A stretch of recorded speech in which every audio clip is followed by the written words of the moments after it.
Hi, I'm Danny McKinley, and I am at Zia Comics in Las Cruces, New Mexico. And today, I'm going to teach you how to play Mysterium, the 2 to 7 player cooperative game where it takes Clue to a whole new level.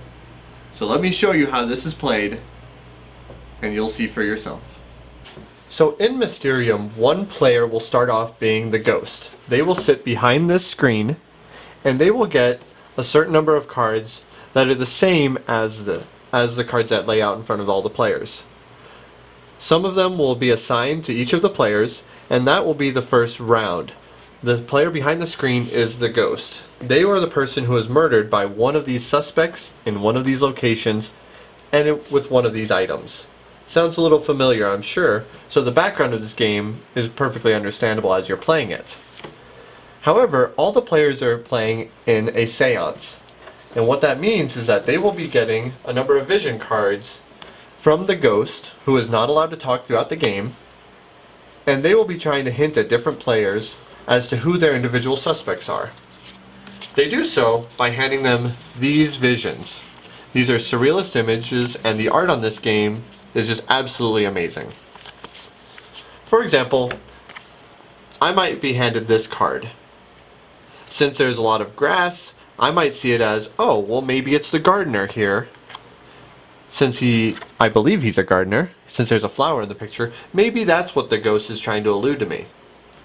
At that point, I may take my pawn and guess.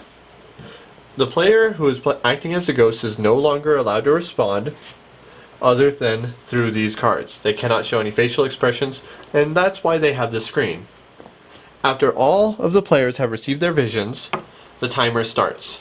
It's a 2-minute timer, and at the end of that 2 minutes, every player must have guessed a different person or location or thing that they are on. Since you're doing this stage at a time, some players may get it correct, while others might not. If a player gets their guess correct, they're removed from the board and they're held on to until later. If the person got it wrong, they stay at that level, and they will receive more visions to try and hint at them. The game is played over 7 rounds for this first section. All the players need to get their person, place, and thing and get to the end of this board by the end of those 7 rounds.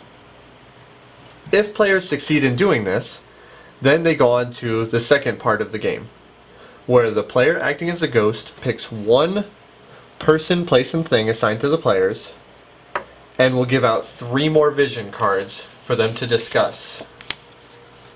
Some of these cards might be hidden based on the number of players and how difficult you want it, but after the players have seen these and discuss who they believe it is, it's all or nothing. If they are correct, they all win. If they are wrong, they all lose. And that is Mysterium.